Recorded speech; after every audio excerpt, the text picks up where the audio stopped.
오늘 우리가 함께 들을 하나님의 말씀입니다. 신약성경 사도행전 11장 19절에서 30절까지 말씀입니다. 한 절씩 교독하고 30절은 함께 읽겠습니다. 그때에 스데반의 일로 일어난 환난으로 말미암아 흩어진 자들이 베니게와 구브로와 안디옥까지 이르러 유대인에게만 말씀을 전하는데 그 중에 구브로와 고린의 몇 사람이 안디옥에 이르러 헬라인으로 말하여 주 예수를 전파하니 주의 손이 그들과 함께 하심에 수많은 사람들이 믿고 주께 돌아오더라. 예루살렘 교회가 이 사람들의 소문을 듣고 바나바를 안디옥까지 보내니 그가 이르러 하나님의 은혜를 보고 기뻐하여 모든 사람에게 굳건한 마음으로 주와 함께 머물러 있으라 권하니 바나바는 착한 사람으로 성령과 믿음이 충만한 사람이라 이에 큰 무리가 주께 모아지더라. 바나바가 사울을 찾으러 다소에 가서 만남에 안디옥에 데리고 와서 둘이 교회에 1년간 모여있어 큰 무리를 가르쳤고 제자들이 안디옥에서 벌써 그리스도인이라 일컬음을 받게 되었더라. 그때 선지자들이 예루살렘에서 안디옥에 이르니 그 중에 아가보라 하는 한 사람이 일어나 성경으로 말하되 천하에 큰 흉년이 되리라 하니 돌아오디오에 그렇게 되니라. 제자들이 각각 그 힘대로 유대에 사는 형제들에게 부조를 보내기로 작정하고 이를 실행하여 바나바와 사울의 손으로 장로들에게 보내니라. 아멘. 스데반의 순교로 인해서 예루살렘 교회 성도들이 여러 지역으로 흩어지는 일이 일어났죠. 그 일로 인해서 복음이 유대인의 경계를 넘어서서 이제는 사마리아 그리고 이방인들에게까지 전해지는 놀라운 하나님의 구원의 역사를 우리는 지금까지 말씀을 통해서 살펴보고 있습니다. 빌립 집사의 사마리아 선교에 관한 내용들, 그리고 에디오피아 내시의 복음을 듣고 그가 기쁨 가운데 돌아갔던 일들, 그리고 사울이 회심한 사건, 베드로가 열심히 복음을 전하던 그의 활동들, 그리고 고넬료가 회심하는 내용 등 우리가 지금까지 살펴본 모든 내용들은 결국 여러 곳으로 흩어져 복음을 전하는 주님의 제자들, 주님의 증인들의 삶을 역동적으로 우리가 살펴보았습니다.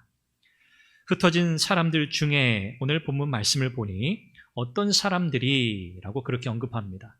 흩어진 사람들 중에 어떤 사람들이 베니게와 구브로, 안디옥까지 이르게 됩니다. 베니게는 지중해 연안에 있는 도시인데, 나라인데 지금의 지금의 레바논, 바벨론이 아니라 레바논 지역이라고 할 수 있고요. 그리고 여기 구브로라고 하는 곳은 키프러스라고 하는 섬이죠. 지중해에 있는 그 섬. 그리고 이 안디옥이라고 하는 곳은 굉장히 큰 항구 도시였던, 그리고 유대인들이 이곳에 많이 살고 있는 그 도시가 바로 이제 안디옥이었습니다. 이 흩어진 제자들이 베니게, 구브로, 그리고 안디옥까지 이제 이르게 됩니다. 그들이 누구인가 정확하게 그들의 이름을 성경은 알려주지 않아요. 그러니까 명시되지 않은 거죠. 그냥 어떤 사람들, 구브로, 베니게에서 온 사람들, 안디옥까지 이른 사람들, 이렇게만 표현합니다. 그들은 사도는 아니었어요. 그러나 그들의 이름이 전혀 언급되지 않는 무명의 전도자였습니다. 사도행전 8장 이후로 보면 사도행전을 기록한 이 누가가 여러 중요한 인물들의 이름들을 다루기는 합니다. 그러나 몇몇 제자들의 이름을 제외하고는 우리가 흔히 아는 베드로, 요한, 또 바울 이런 인물들을 제외하고는 거의 대부분 이름이 언급되지 않는 수많은 제자들을 소개합니다. 무명의 제자들이죠. 무명의 전도자들이죠. 사도행전이 보여주는 중요한 특징 가운데 하나가 바로 여기에 있습니다. 우리 주님께서 새롭게 여시는 신약시대 새로운 교회를 통한 구원의 역사를 이루어 가시는 일에 수많은 무명의 그리스도인들을 사용하셨다는 사실입니다. 이것이 신약교회가 보여주고 있는 굉장히 중요한 특징입니다. 오늘도 하나님께서는 수많은 하나님의 사람들을 통해서 그분의 일을 이루어 가시는 것을 우리는 믿습니다. 그 중에 한 사람이 바로 저와 여러분들이죠. 우리 모두 다 이 주님의 부르심을 받고 이 주님의 일에 쓰임받고 있는 사람들입니다. 비록 사람들은 기억하지 못할 수 있습니다. 언급되지 않으니까요. 그들의 이름이 누구라고 언급되지 않기 때문에 사람들은 그들이 어떤 이름을 가진 사람들이었는지 기억하지 못해요. 어떤 존재였는지, 어떤 삶을 살았는지 우리는 전혀 알 수 없어요. 그러나 우리는 기억 못해도 누가 기억하시죠? 주님이 기억하십니다. 주님이 기억하시는 사람, 오늘 저와 여러분들 되기를 바랍니다. 그들은 오늘 성경에 보니 그리스도인이라고 불리우기 시작합니다.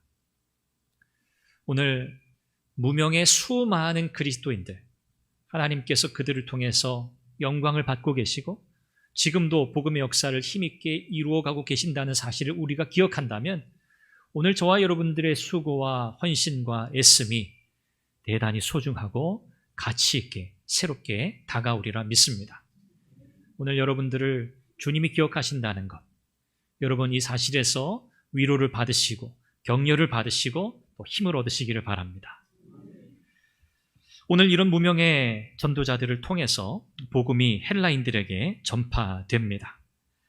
복음이 유대와 사마리아를 넘어서 본격적으로 이방 지역, 헬라 지역에 전파되고 있는 것을 우리는 보게 되는데, 그러나 여전히 흩어진 제자들이 오늘 말씀해 보니까 유대인에게만 복음을 전하고 있었다고 그렇게 말씀합니다. 왜 유대인에게만 복음을 전하고 있었을까요? 이 복음을 전하는 이 유대인들, 여전히 그들은 유대인과 이방인 사이에 있었던 물과 기름처럼 섞이지 않는, 여전히 그들 가운데 존재했던 어떤 장벽, 장애물을 온전하게 넘어서지 못했다는 것을 보여주고 있는 겁니다. 이런 상황에서 구브로와 구레네에서 온 몇몇 사람들이 안디옥에 도착합니다. 누군지 또 몰라요. 이름이 언급되지 않으니까요. 구브로와 구레네에서 온 몇몇 사람들이 안디옥에 도착했는데 거기서 비로소 그들이 헬라인에게도 복음을 전하기 시작합니다. 지금까지는 유대인에게만 전했었는데 몇몇 사람들이 이 헬라인에게도 복음을 전하기 시작해요. 그들이 복음을 전할 때 핵심 메시지, 그 표현이 뭐냐면 주 예수를 전파했다는 거예요. 주 예수. 여기 주 예수라고 하는 표현이 의미가 있습니다. 왜냐하면 이 헬라인들은 구약적 배경에 대한 지식이 없잖아요. 이방인이니까. 그렇기 때문에 그리스도라고 하는 단어를 몰라요. 그 표현의 의미를 몰라요. 유대인들은 그리스도라고 하는 이 표현을 들으면 그들은 정확히 알아차렸어요. 메시아, 우리를 구원할 자, 기름 부음 받은 자, 정확히 알아요. 그리스도라고 하는 표현을. 그런데 이 헬라인들, 이방인들은 그리스도라고 하는 표현을 알지 못합니다. 그래서 주 예수 그리스도라고 하는 그 표현을 사용하지 않고 주 예수를 전파했다, 그렇게 기록하고 있습니다. 그러니까 그리스도이신 주님을 소개한 게 아니고 주님이신 예수를 전했다는 거예요. 이 헬라인들에게는 주라고 하는, 로드라고 하는 개념이 굉장히 익숙했어요. 그들이 섬기는 수많은 우상들을 그들은 로드, 주라고 그렇게 이해하고 있었고, 또 로마 황제, 그를 주, 로드라고 불렀기 때문에 그 주라고 하는 호칭이 가지고 있는 의미를 너무나 잘 알고 있었습니다. 그래서 여기서 주 예수를 전파했다, 그렇게 말씀하고 있는 거죠. 여기 몇몇 이름이 언급되지 않는 이 유대인 전도자들, 아마 그들은 헬라인들에게 복음을 전할 때 쉽게 복음을 전했으리라고는 생각되지 않아요. 그들도 아마 대단한 용기가 필요했을 겁니다. 지금까지 그들은 전혀 이 헬라인들에게 복음을 전해야겠다고 하는 생각을 하지 못했을 수도 있습니다. 그런데 성령의 인도하심을 따라 그들이 안디옥에 도착했을 때 그들은 그곳에서 비로소 이방인들에게 복음을 전하기 시작해요. 그 결과가 놀랍습니다. 오늘 21절 말씀해 보니까 주의 손이 그들과 함께 하심에 수많은 사람들이 믿고 주께 돌아왔다라고 말씀합니다. 그들은 기대하지 않았을 수 있습니다. 그러나 그들이 복음을 전했을 때 주의 손이 그들과 함께 하셔서 성령의 권능이 그들과 함께 하셔서 그들 가운데 놀라운 회심의 역사가 일어났다고 성경은 기록하고 있습니다. 이렇게 안디옥 교회가 시작이 되고 안디옥에 수많은 회심자들이 일어나게 됩니다. 이 일을 기점으로 이 안디옥이라고 하는 이 도시, 이 안디옥 교회는 결국 이방 선교의 중심지가 되어 갑니다. 이 안디옥 교회는 유대인들도 있었고 이방인들도 있었어요. 그러니까 유대인들과 이방인들이 함께 섞여 있던 그런 교회였죠. 이방인들에게 과연 복음을 전해야 할까? 이방인들에게 과연 하나님 말씀을 전해야 하는가? 여전히 물음표를 가지고 있었지만, 그러나 용기를 내어서 그 마음속에 오랫동안 자리 잡고 있었던 전통적인, 문화적인, 종교적인, 정치적인 모든 선입견과 편견을 무너뜨린 사람들, 그런 용기 있는 사람들을 통해서 결국 복음이 이방인들 가운데 전파되었다는 것을 우리는 확인하게 됩니다. 우리가 지난주일 말씀 살펴보았었죠. 차이를 넘어서는 사람들, 차이를 넘어서서, 편견을 넘어서서, 잘못된 고정관념을 넘어서서 그리스도의 복음, 십자가의 복음을 전하는 그 사람들, 오늘 본문에서도 우리는 그들을 만나게 됩니다. 예루살렘 교회가 헬라인들에게도 복음이 전해지고 그들 가운데도 회심하는 역사가 일어났다라고 하는 소식을 듣게 됩니다. 그리고 바나바를 이 안디옥으로 파송해요. 왜 파송하죠? 예전에도 이미 그런 경험이 있어요. 언제 그랬죠? 사마리아 사람들이 성령을 받았다, 사마리아 사람들이 복음을 들었다라고 하는 소식을 듣고 예루살렘 교회가 베드로와 요한을 보낸 적이 있었죠. 마찬가지입니다. 그들 가운데 일어난 일이 이게 정말 신학적으로 문제가 없는가? 이것이 정말 과연 성령의 역사가 맞는가? 이것을 확인하기 위해서 보냈었거든요. 이번에도 마찬가지입니다. 안디옥에서 헬라인들이, 이방인들이 복음을 들었다, 그들이 개종했다, 회심했다, 이런 일들을 듣고 바나바를 보내어서 모든 상황을 다 파악하고 이게 정말 성령의 역사인가를 확인하려고 바나바를 보낸 거죠. 이 바나바라고 하는 사람에 대해서 오늘 성경은 소개하는데, 이 바나바는 본래 디아스포라, 그러니까 흩어져 살던 유대인입니다. 디아스포라 유대인. 그는 구브로 출신이다. 성경 그렇게 소개하죠. 구브로라고 하는 지역의 이 키프로스죠. 그 지역에 흩어져 살던 유대인이었어요. 그러니까 이방 출신이에요. 이방 지역 출신인 거죠. 이 바나바가 이 구브로 출신이었다는 점도 아마 크게 작용했으리라 보고, 물론 그것보다 더 중요한 것은 24절에 보니까 바나바는 착한 사람이요, 성령과 믿음이 충만한 사람이라 그렇게 소개합니다. 그러니까 바나바가 지금 안디옥 교회에서 일어난 일들에 대해서 굉장히 잘 살펴볼 만한 이방의 배경을 가진 사람일 뿐만 아니라 그는 대단히 착하고 성령과 믿음이 충만한, 존경받는 좋은 성품을 가진 사람이었다라는 거예요. 그러니까 누구든지 다 이 바나바를 좋아했어요. 바나바가 특별한 능력이 있었던 건 아니에요. 그가 특출나게 뭔가 큰 사역을 했다? 성경은 그렇게 소개하지 않아요. 그는 대단히 좋은 성품의 소유자였다, 성령 충만한 믿음의 사람이었다고 바나바를 소개합니다. 이 정도면 사실 대단히 훌륭한 거죠. 이 바나바, 그 이름의 뜻이 위로의 아들이죠. 위로의 아들. 바나바는 그 이름의 뜻과 같이 살았고 또 사역을 했던 사람입니다. 바나바가 예루살렘 교회의 파송을 받고 안디옥에 도착합니다. 안디옥에 도착해서 보니 이 가운데 하나님의 은혜가 얼마나 충만한지, 하나님께서 베푸신 이 구원의 역사가 얼마나 놀라운지 바나바가 직접 보고 깜짝 놀라고 오늘 성경에 보니까 크게 기뻐합니다. 하나님의 은혜를 보고 기뻐해요. 야, 하나님께서 이 안디옥에 이 헬라인들, 이방인들 가운데도 구원의 역사를 이루셨구나. 바나바가 이 사실을 자기 눈으로 보고 확인한 후에 크게 기뻐했어요. 하나님께서 이루신 이 놀라운 은혜의 역사를 보고 기뻐하는 이 바나바의 모습. 그래서 바나바는 그들에게 23절에 보니까 굳건한 믿음으로 주와 함께 머물러 있으라, 이렇게 권면합니다. 굳건한 믿음으로 주와 함께 머물러 있으라. 뭐 다른 이야기 하지 않아요. 뭐 당신들 아직 뭐가 뭔지 잘 모를 테니까 뭐 이런저런 이야기, 뭐 이것저것 이야기하잖아요.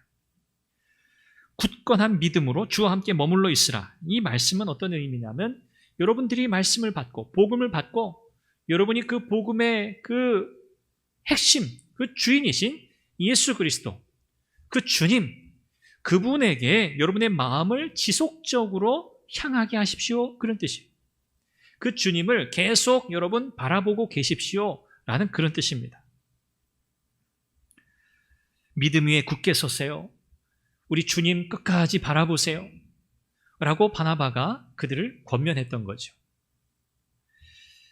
이런 바나바의 격려와 지지, 참 고마운 일이죠. 오늘 성경은 그 이후에 어떤 일이 일어났다고 말씀하죠.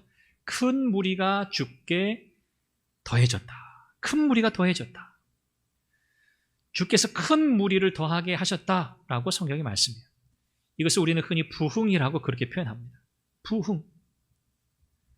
하나님께서 복음의 역사를 통해서 일으켜주시는 놀라운 은혜의 역사, 이것이 바로 부흥이죠. 바나바가 이런 놀라운 하나님의 구원의 역사를 목도하고 그들이 믿음 위에 굳게 서도록 주님을 끝까지 바라보도록 격려한 뒤에 보니 이들을 말씀으로 잘 세워야 할 필요성을 느끼게 된 거예요. 근데 예루살렘 교회에서 지금 파송받은 사람은 지금 자기 혼자뿐이거든요. 그래서 바울은 이 안디옥 교회의 영적 또 질적 성장을 위해서 한 사람을 찾아갑니다. 그가 누구죠? 바로 사울, 곧 바울입니다. 이때 성경은 이 안디옥 교회 성도들, 제자들, 그들을 가리켜서 그리스도인이라고 부릅니다. 그리스도인. 이 그리스도인이라고 하는 이 표현은 그리스도의 추종자, 그런 뜻입니다. 그리스도를 따르는 사람들, 그리스도에게 속한 사람들, 이 그리스도인이라고 하는 특별한 별명을 얻게 돼요.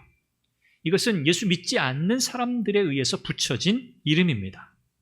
유대인도 아니고 이방인도 아니에요. 유대인도 아니고 이방인도 아니고 이제는 전혀 새로운 민족, 바로 그리스도인이 되었어요. 이것이 사도행전이 오늘 우리에게 보여주는 굉장히 중요한 한 주제 중에 하나입니다. 이제 하나님께서 복음의 역사를 통해서 이제는 혈통적으로 구분짓는 그런 시대가 아니에요. 유대인도 상관없어요. 헬라인도 이방인도 상관없어요. 민족적 배경 상관없어요. 그 사람이 어떤 배경을 가졌든지 이제는 더 이상 상관이 없어요. 이제는 새로운 시대가 열렸어요. 이제는 예수 그리스도를 믿는 믿음 안에서 누구든지 차별이 없이 하나님의 백성, 하나님의 자녀가 되는 시대가 열렸어요.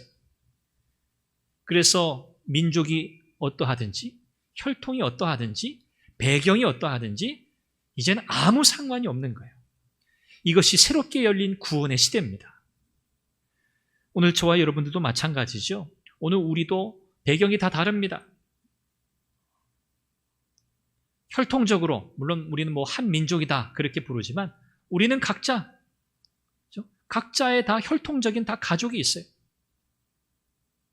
그러나 이제 우리는 예수 그리스도를 우리의 구주로 믿음으로 인해서 전혀 다른 새로운 가족을 이루게 되었어요. 그것이 바로 교회입니다. 예수님 믿는 사람들의 모임, 교회, 이것은 일반적인 사회 조직이 아니죠. 뭐 NGO 단체 그런 것도 아닙니다. 어떤 이익 집단도 아닙니다. 어떤 필요에 의해서 그냥 모이는 임시적인 집단도 아닙니다. 우리는 예수 그리스도의 보혈로 구원받은 거듭난 하나님의 백성, 예수님 때문에 그리스도 안에서 새롭게 이루어진 새로운 가족이 되었다고 성경은 말씀합니다. 이것이 오늘 저와 여러분들의 정체성이죠. 말씀드린 것처럼 바나바는 이와 같이 그리스도인으로 불리우게 된 이 안디옥 교회 성도들의 영적 성장을 위해서 사울을 찾으러 가서 그를 데리고 옵니다. 여기 바나바가 사울을 찾으러 갔다. 이 찾으러 갔다고 하는 것은 그냥 갔는데 딱 만났다 그런 뜻은 아니에요. 이 찾는다는 것은 사울이 어디에 있는지 정확히 알지 못했다는 거거든요. 다소라고 하는 곳에 있는 건 알아요. 다소에 어디에 있는지는 몰라요. 그래서 바울이 다소에 가서 사울을 찾는 노력이 있었다는 것을 보여주는 단어입니다. 사울이 처음에 회심하고 예루살렘에서 복음을 전하잖아요. 완전히 뒤집어져가지고 3일 만에 전혀 다른 사람이 되어서 회당에 들어가서 복음을 전하기 시작하니까, 예수를 주라고 선포하기 시작하니까 그 유대인들이 깜짝 놀랐을 뿐만 아니라 당황해서 이 사울을 잡아 죽이려고 했습니다. 그럼에도 거침없이 복음을 전하니까 주변에 이제 형제들이 안 되겠다, 이러다 큰일 나겠다 싶어서 이 사울을 이제 다소로 보내게 되잖아요. 벌써 그렇게 된 지가 한 8년여 지났습니다. 굉장히 오랜 시간이 지난 거죠. 유대인들로부터 위협을 받고 다소로 와 지낸 지 한 8년여 시간이 지난 즈음 바나바가 다소에 와서 바로 이 사울을 찾아 안디옥으로 데려오게 된 거예요. 그리고 1년 동안 이 안디옥에 함께 머물면서 하나님의 말씀을 가르치기 시작합니다. 이 말씀을 가르치는 사역, 설교뿐만 아니라 말씀을 가르치는 이 모든 사역은 성도들의, 교회의 영적인 질적인 성장의 핵심 필수 요소예요. 그래서 이 교회가 정말 온전한 교회인가, 건강한 교회인가, 그것을 판단하는 기준은 하나님의 말씀이 신실하게 잘 선포되고 있는가, 그리고 하나님의 말씀이 그 안에 가르쳐지고 있는가, 이것이 중요한 기준이에요. 이것이 되고 있다, 그러면 그 교회는 하나님 기뻐하시는 실천이 이루어지는 그런 교회라고, 건강한 교회라고 우리가 그렇게 볼 수 있어요. 바나바와 이 사울의 수고로 인해서 안디옥 교회는 영적으로 질적으로 성장하게 되는 거예요. 이런 일들을 통해서 결국 그리스도인이라고 하는 새로운 이름을 얻게 되었다는 것, 새로운 하나님의 구원의 역사를 이루게 되었다는 것을 우리는 보게 됩니다. 바나바와 같은 사람도 필요하고 또 사울과 같은 사람도 필요합니다. 오늘 본문에서는 우리는 바나바와 같은 사람의 필요성을 사실 더 많이 느끼게 되죠. 그렇다고 사울과 같은 역할을 할 사람이 상대적으로 그 역할은 덜 중요하다? 그건 아닙니다. 모두 다 중요해요. 본문은 바나바의 역할을 조금 더 드러내주고 있어요.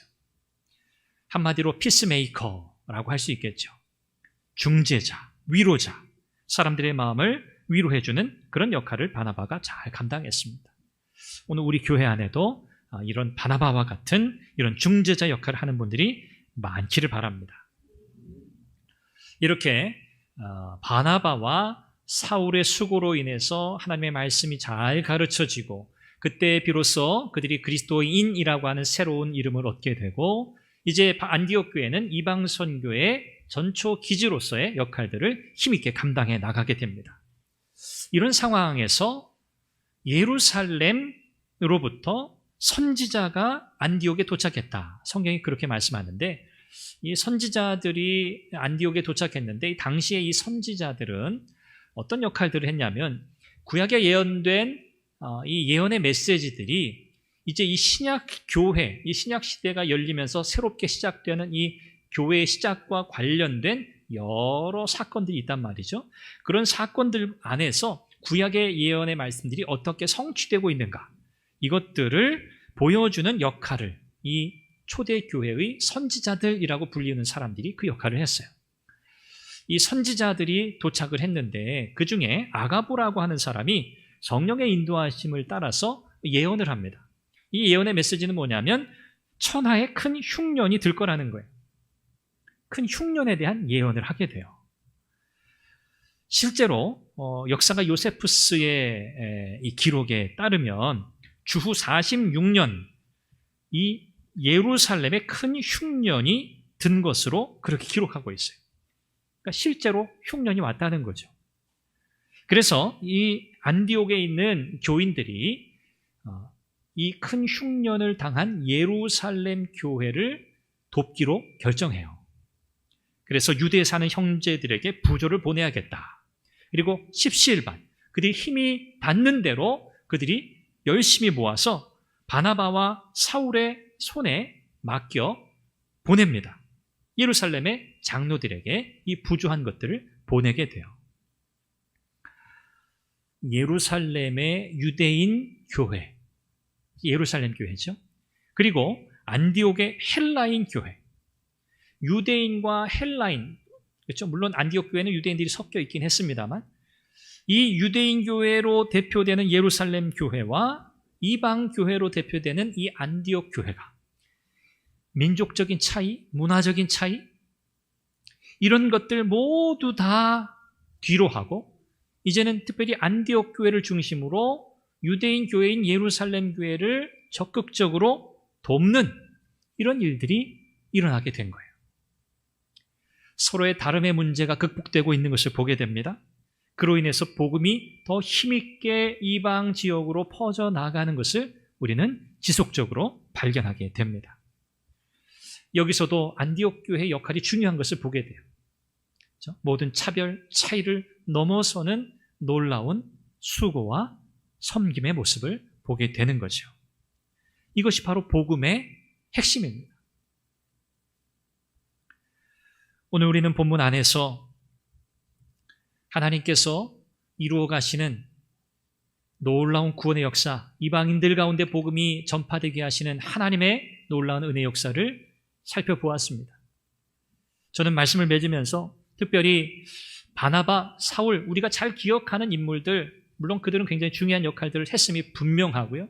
그들도 굉장히 중요한 사람들입니다. 그런데 오늘 누가가 사실은 의도적으로 그렇게 표현했다고 저는 믿는데 오늘 바나바나 사울 이런 사람들을 제외하고 오늘 본문 안에서 이름이 언급되지는 않지만 수많은 무명의 전도자들, 흩어진 제자들이 있었다는 사실을 오늘 우리는 본문을 통해서 살펴보았습니다. 그들이 누군지 여전히 우리는 알 수 없지만 그들의 이름은 역사 속에서 기억되지 않고 이미 다 사라졌지만 그러나 그들은 새로운 구원의 역사를 이루어 가시는 하나님의 도구가 되어서 부름받고 쓰임받았다는 사실에 오늘 우리는 주목할 수 있으면 좋겠습니다. 지극히 평범한 무명의 증인들. 세상은 기억하지 않죠. 세상은 이름을 남기는 자를 기억합니다. 그렇죠? 그러나 세상의 방법이나 세상의 방식이 아니라 우리 주님은 전혀 이름이 기억되지 않는 지극히 평범하게 보여지는 무명의 그리스도인들을 통해서 그분의 일을 이루어 가신다는 것. 오늘 이 말씀은 우리에게 도전을 주기도 하고 우리를 격려하기도 하고 우리에게 큰 위로와 용기를 줍니다. 주님은 그들의 이름을 일일이 다 기억하고 계실 겁니다. 주님을 위해서 이름 없이 충성을 다한 그 무명의 그리스도인들, 주님이 그들의 이름을 기억하시고 오늘도 그 하나님 나라에서 그들의 이름은 해와 같이 빛날 겁니다. 사람들이 알아주는 일보다 사람들이 알아주지 않는 곳에서 일할 수 있다면 우리 주님이 더 기뻐하시지 않을까? 우리는 사람들이 인정해 주는 자리, 사람들이 좀 알아봐 주는 자리에 나서기를 좋아하지만 물론 진심으로 우리가 섬기고 봉사해도 우리는 누군가 나의 그 수고를 알아줬으면 하는 마음이 늘 우리 한편에 있지만 그러나 주님은 오히려 우리가 베푸는 선이 다른 사람들에게 알려지지 않게 하라고 하셨던 것처럼 오늘 저와 여러분들이 주님이 기억하시면 족하다. 우리가 이 고백을 가지고 우리에게 주어진 일이 그 무엇이든지 우리가 그 마음 가지고 감당할 수 있으면 좋겠습니다. 주님이 기억하신다. 여러분의 수고, 남모르는 여러분들의 헌신, 누가 기억하신다고요? 주님이 기억하신다. 주님이 칭찬하신다. 주님이 우리의 이름을 불러주신다. 여러분, 그 주님으로부터 여러분의 이름이 불리워 주심을 여러분 감사하시고 그 안에서 여러분 힘을 얻어 이 믿음의 길을 잘 걸어가시길 바랍니다. 우리는 그런 이름 없는 하나님의 사람들이 수없이 이루어 놓은 그 믿음의 그 길을 이어가고 있습니다. 오늘도 저와 여러분들을 통해서 하나님이 그분의 위대한 일들을 이루어 가실 줄로 믿습니다. 주님의 이름이 드러나고 주님이 영광 받으시는 섬김, 오늘 저와 여러분들의 섬김이 되기를 주님의 이름으로 축원합니다. 기도하겠습니다. 우리 같이 함께 기도하죠. 주님, 주님이 기억하시면 족합니다. 주님이 나의 이름을 기억하시는 줄 믿습니다. 이름이 없어도 주님 앞에 인정받는 삶, 주님이 기억하시는 인생 살아가게 하여 주옵소서. 수없이 많은 무명의 전도자들을 통해서 주님께서 일하신 그 역사를 우리는 기억합니다. 오늘도 우리가 주의 그 위대한 역사에 쓰임받게 하여 주옵소서. 우리 교회가 그런 교회가 되게 하옵소서. 우리 같이 함께 간절히 기도하겠습니다. 자비하신 아버지 하나님, 은혜와 사랑을 감사합니다. 하나님, 오늘도 하나님은 수없이 많은 하나님의 사람들을 통해서 하나님의 구원의 역사를 이루어 가신 줄로 믿습니다. 하나님, 수많은 무명의 전도자들, 하나님, 그러나 사람들은 기억하지 못하지만 그러나 주님은 그들을 기억하십니다. 그들을 통해서 하나님께서 놀라운 일들을 이루셨던 것처럼 오늘도 우리를 통하여 하나님 그런 일들을 이루어 가시기를 간절히 기도합니다. 아버지 하나님, 오늘도 우리가 주님의 영광을 바라보며 나아갑니다. 하나님, 주님이 기억하시면 족하다고 하는 이 고백 속에서 하나님 우리에게 주어진 그 일들을 하나님 신실하게 잘 감당해 나갈 수 있도록 은혜를 더하여 주시옵소서. 우리의 믿음의 선조들의 길을 우리도 따라갑니다. 하나님, 우리도 그런 믿음의 자취를 남기게 하여 주옵소서. 자비하신 아버지 하나님, 오늘 하나님께서 초대교회 가운데 이루어 가시는 놀라운 구원의 역사를 발견합니다. 수많은 무명의 제자들을 통해서 복음의 역사를 힘있게 이루어 가셨던 것처럼 오늘도 하나님은 그와 같이 일하심을 믿습니다. 비록 사람들은 기억하지 못하고 사람들은 알아주지 못하지만 그러나 우리 주님은 일일이 다 기억하시고 하나님 나라 천국에서 그들을 영화롭게 하시고 그들이 해와 같이 빛나게 하시는 줄 믿습니다. 하나님 아버지, 오늘 우리 선한교회 귀한 믿음의 성도들이 그 믿음의 선조들의 그 뒤를 따라갑니다. 우리도 그와 같은 자취를 남기는 교회 성도들이 되게 하여 주옵소서. 주님만 영광 받으시는 교회, 주님만 영광 받으시는 우리의 삶이 되게 하여 주옵소서. 예수님의 이름으로 기도합니다. 아멘.